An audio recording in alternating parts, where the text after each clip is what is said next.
Hello, my name is Leroy Blevins. Welcome to Mysteries and Histories. This is part three of solving the assassination of JFK.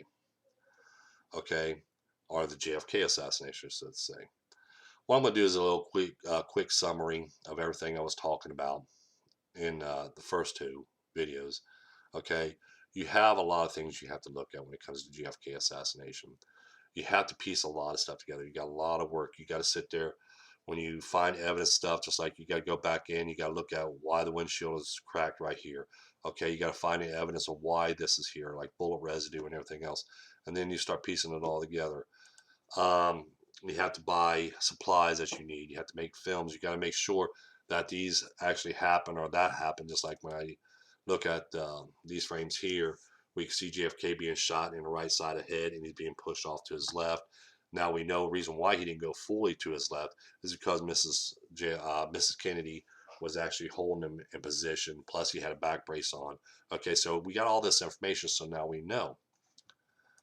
But like I said, this is a little bit of summary I'm going to do because this is how I made my discoveries. This is how I found the things I found. Okay, when you piece it all together, like I said, things you have to look for. The true facts into the case. This is what you got to look at when you do research into JFK assassination. You can't use one stationary car. You got to use all these vehicles. You got to use all these people in their positions and everything else. You have to look at that. Okay, you have to look at the JFK's limo. Okay, JFK's limo is on downgrade. There's six people in the limo, as you see right here. Six people in limo, and it's downgrade. Elm Street is. Okay, you got to keep in mind as well that there's people right here along the side of the vehicle, and see how they're going to have a clear shot to JFK. There's no way if they're being shot from behind them. Okay, when you look at the cameras, when you look at study films and stuff, you have to look at the whole frames. Okay, you look at one frame and then you go to the next frame and then you go back because you see right here's an example. When you take this frame here, you see there's no marks on it. Now you see marks. Now you see the marks gone. Okay, and you see marks in different locations. Okay, so these are things you have to look at when you see it. So because you can see what's on the frames and everything else when you go to individually frames. The only reason why these frames right here has got marks on it because people put pin marks on it when they're trying to point this out, point out what's this or what's that, what's this, what's that. But you have to look at this and you have to go frame by frame. You have to go a little part of the frame at a time. Like I said, don't look at the whole frame and then go to the next frame, look at the whole frame, go to the next frame, look at the whole frame. No, you have to actually go back and forth looking at these frames, back and forth, see whether each people are individuals and stuff, if there's anything else, if anybody's doing any movement, because just like right here, you can see another police officer coming down here or someone moving outward right there. Okay, you can actually see it as you go along. Okay, there's a lot of things you can point out and you can find out, especially when you start to have an emotion. But you have to go back and forth. Okay, when you study these films and you study these images and you look over the evidence, you go over reports and everything else.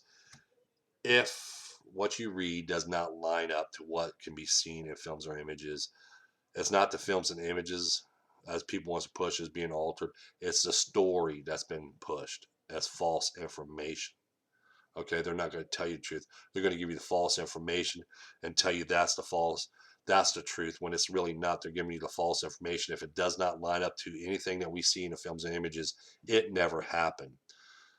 But that's the reason why I make these three videos here to let people know that's a long, hard process you have to do. It's not one thing you can do. You have a lot of things you have to look at. You have to keep in mind when you're doing research. And to this, like I said, the people in the car downgrade, other people in the surroundings. JFK's limo is not fully straight like this. It's at an angle as well. It goes an angle because Elm Street is a curve.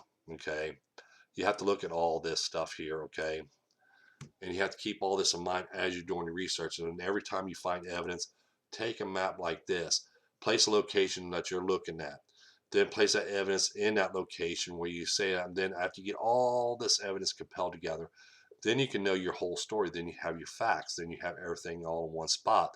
But if you're just going to go ahead and take a map and just mark something down, but nothing else to go with it, then you're not going to actually have a map. Just like when I do this, okay, I make the map and mark the locations of where the shots occurred at the fatal headshot and the shot to Governor Connolly. I marked down the location of where that cameraman was, which was either Orville Nix or Mr. Spruder or anything else. I marked their location where they was at when they was filming at the time, and showing the angles of it, showing the shots being fired, just like the Bronson film. He's over here. He's filming this way. Well, actually, he's up here a little bit more, but he's filming this way. And this is what I do. I point him back in their locations and place everything back in its location. And then I get more of an aerial view of actually what was going on at that time, of where these locations of each one's person was. Like Darnell, he was over this location when he was filmed. That's how he got this view here. Mayor Mormon, she's over here. She's taking her image this way. Orville Nix is taking his film this way. Mr. Spruder's taking his film this way. And then we have the Newmans right here. We have Spruder right here. So we put them back in their locations as well. And as you see, everything fits where that fatal headshot come from. Fatal headshot came from shelter number 3. Okay, we can prove this now because now we have the total evidence in one section. But this is how I make my maps. I take the map out and I place location of the person that's filming, or the person took the image. I'll put them back in their locations where they took them at. As you see here, and here, and here, and here, and then Mormon right here, and then Bronson over here, and eyewitnesses back in their locations, and then the locations where each one of these shots occurred at. Okay, so now I can pull out a lot of information from it. But I want to tell people this, and I want to make these videos to let people know, there's a lot of information, even if you don't believe in my research, but take this kind of information into your own investigations, because if you don't take this kind of information in your own investigations, you're not going to fully understand it. Okay, if you base it on what people says, just like me, if I base on everything that everybody said, none of this evidence would have been presented whatsoever. None of this evidence, no time frames, no nothing else.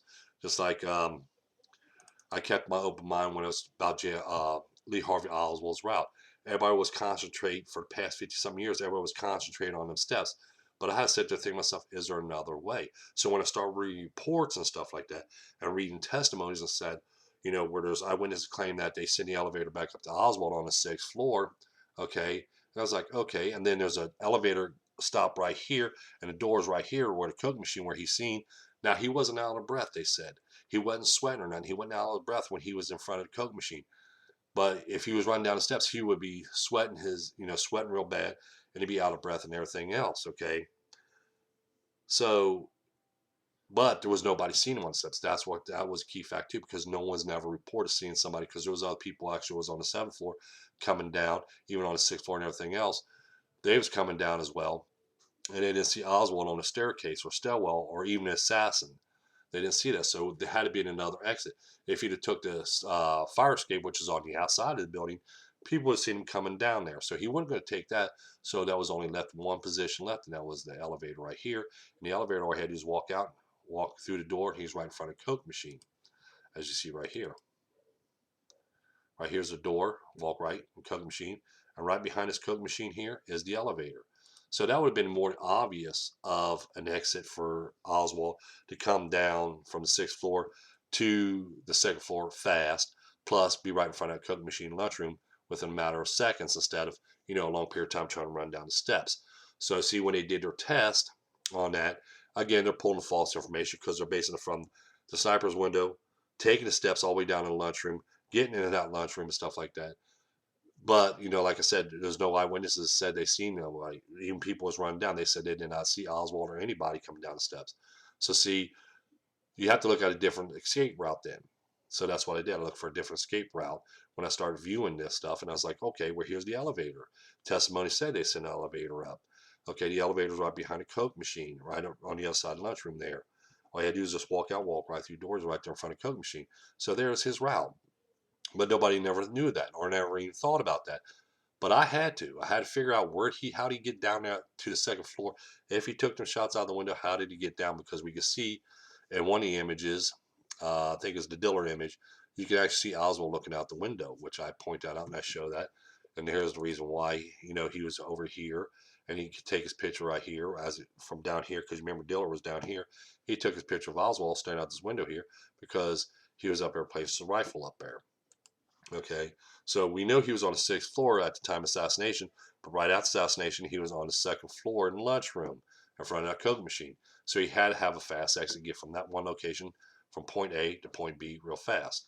So I wanted to, like I said, we have to look at this. We have to look at different angles. We have to look at what's this person doing and what's that person doing at time of assassination, even after assassination. We also have to look at, and we have to keep that in mind as well. And like I said, when you're doing this, get your map out, mark your evidence or whatever you want to put, their locations and stuff, and other evidence to back it up to see if it all lines up. If it doesn't line up and the story doesn't line up with the evidence that you find, it's false information that you're getting. Okay, the only way you're going to get true information is do it how I did it.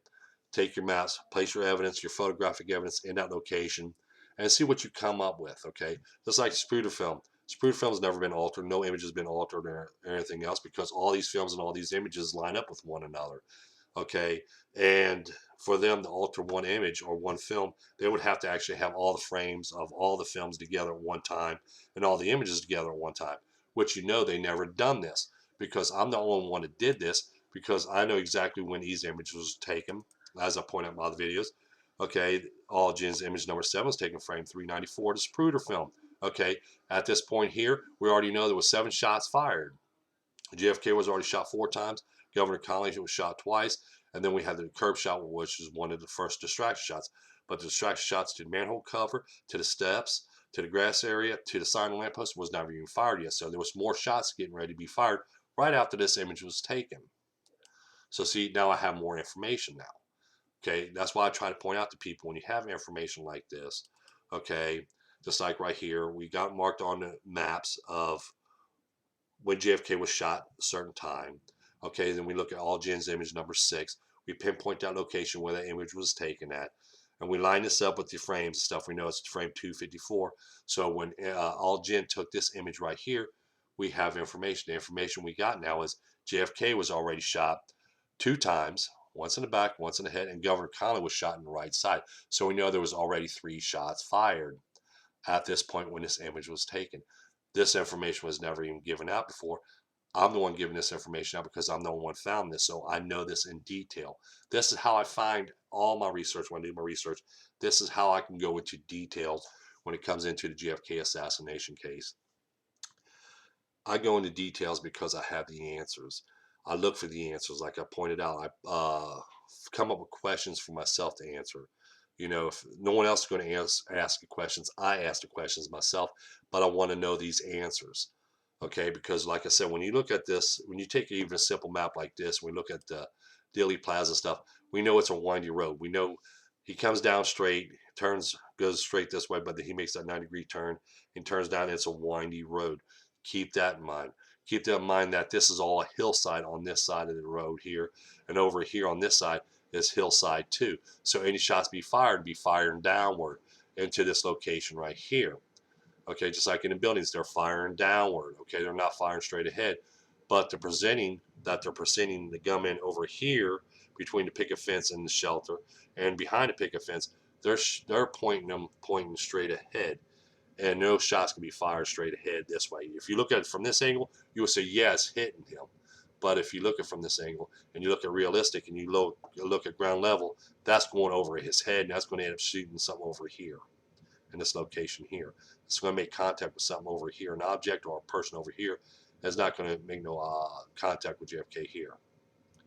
So see, I know this information now because I look at it from different points of view. Excuse me, I need to take a drink. I look at it from different points of views, okay, and I take in consideration. Just like we can fiddle headshot. Okay, here's shelter number 3. He has a straight shot to JFK, hits him in the right side of the head, pushes him off to the left. Shots came from this location here. From the south side, if you look at it, we have Mrs. Kennedy right here. We have Mrs. Connolly right here. We got the driver right here. Any of these shots here would have struck Mrs. Kennedy first or Mrs. Connolly first, or even Governor Connolly before he would have struck JFK, or even the driver himself. So no south side shots, point blank period. Okay, in my investigation in solving this case, there was 5 gunmen there. The location of all 5 gunmen was one gunman on 6th County Records building. Excuse me, let me reverse that again. I apologize for that mistake, okay, because I was looking at an image as I was starting to talk, and my mind just went over to that image real quick. There was one gunman. There was 5 gunmen and 13 shots fired that day. Location of gunmen There was one gunman on the 6th floor of the Texas School Book Depository. That was Lee Harvey Oswald. There was one gunman on the 2nd floor of the County Records Building. He was dressed up in a policeman's uniform. That was one gunman there. There was a gunman on a rooftop of the County Records Building as well, but he only took distraction shots. There was two gunmen inside of shelter number 3. Each one of the fatal headshot came from shelter number 3. The shot to Governor Connolly's back as he was turning off to his left came from shelter number 3. I can go in details on each one of the shots, where the locations came from, where the shots came from, and everything else, because I have photographic evidence. I see that what I see, I present as evidence. Okay, I tell the story. I know exactly in detail of when this was taken, or when that was taken, when these images was taken, when these films was taken. Okay, just like right here, people said this as, why didn't, when the gunman was hanging out of the 2nd floor right here, which we can see him here also in this film here. Okay, I think this is the Bronson film here. Yeah, this is Bronson film. We can see him hanging out the window here. Reason why they're not looking up is because they're looking at the people along the side of the roads. That's where, if we watch the films and images, we see that none of these Secret Service agents looked up one time. They kept on looking down at the crowds around them. Plus, they're also not looking up too, because remember, high noon basically, the sun's right above them. So if they're going to look up, or look at something shiny stuff, what it's going to do is put a glare inside your eyes. As you notice, if you look up at the sun for a second, and you come back down, you got these spots in your eyes. They didn't want that. As a Secret Service agent, you can have nothing messing with your vision at the time you're trying to protect the president. Okay, so they're not going to look directly up all the time, because if they look directly up, they're going to have that sun glare coming in their faces. Even though they have sunglasses on, they're still going to have that glare, and it's still going to leave spots in their eyes as they start looking around. So that's the reason why, another reason why they didn't look up. Plus, he was standing outside the window to look out and see if he could see past the crowds and stuff here. Well, like I said, past that block wall there, you have to line up everything. Just like, okay, even the gunman on the 2nd floor. That's what I was going to bring up before I finish this video. We have the gunman on the 2nd floor right here, right in this window right here. We have him there hanging out with a rifle in his hand. It's clear as day. You can see him with a rifle in his hand. Okay, if we look at the Muchmore film, we'll see the Muchmore film. There was a shot being fired from that same exact window as you see right here. This is a Muchmore film here, and a Hughes film is where we see the shots. I lined up these films with other films and stuff like that, just to make sure that this gunman is right in every one of the films. Nothing was added to the films and stuff, so we know there wasn't no altering done. That's another reason why I did that. We see the gunman here, we see the gunman here, we also see the gunman in the Bronson film as well. Okay, watch, I didn't have that, I don't have that image of the shot in the Hughes film that I found, which is, all right, here it is, matter of fact. Here's a shot in Hughes film, okay?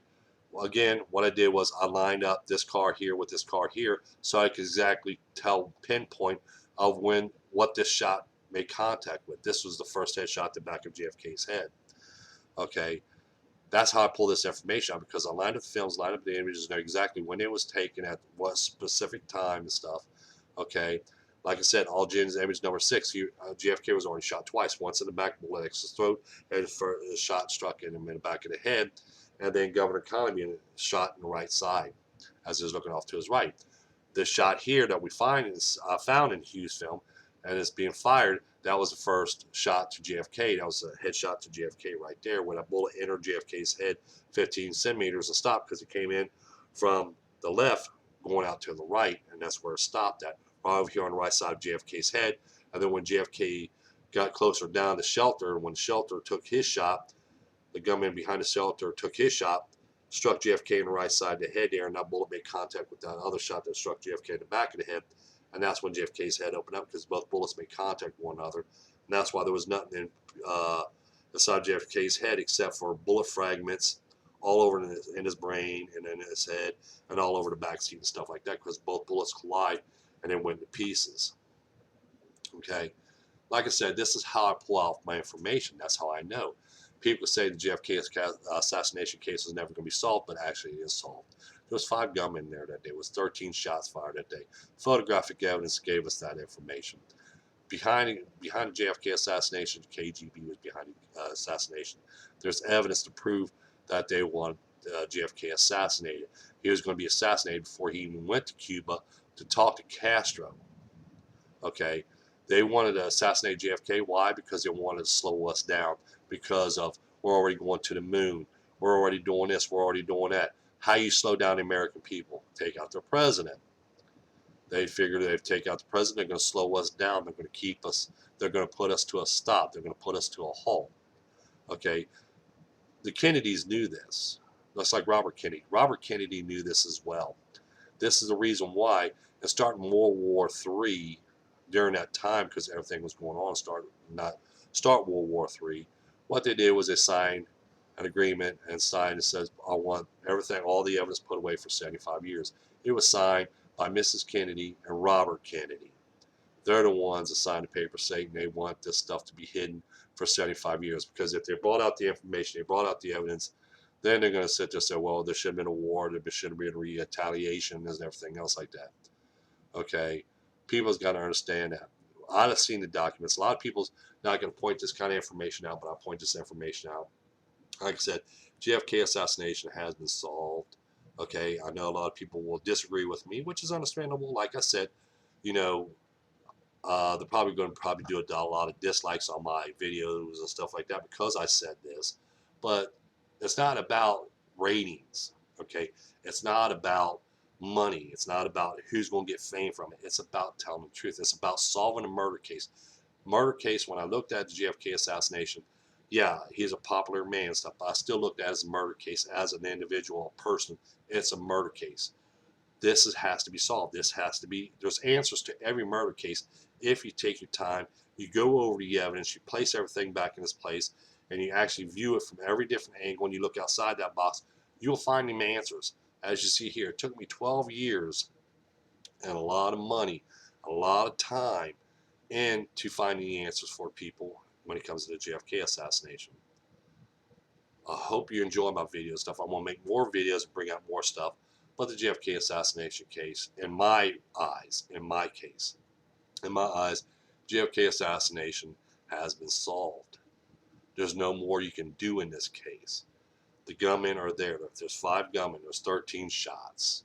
Okay, if you don't want to believe the KGB was behind it, that's fine and dandy. But my research on this case is closed out because this case to me is solved because I already know the answers. I know there was 5 gunmen there. I know 13 shots were fired. No matter which way you look at it, you can put whoever you want behind it. The pure simple fact, there was 5 gunmen there and it was 13 shots, no matter which way you look at it. Don't forget to tell your friends about us. Don't forget the like button. Don't forget to subscribe. Post this video on your social media accounts and stuff. Other people know this information is too and stuff. And in about a day or two, I'm going to make some more videos with some more evidence I'm going to show, which people's going to probably really like them videos there because there's a lot of evidence. Like I said, there's a lot of evidence still to show. Thank you, and you'll have a pleasant day. God bless.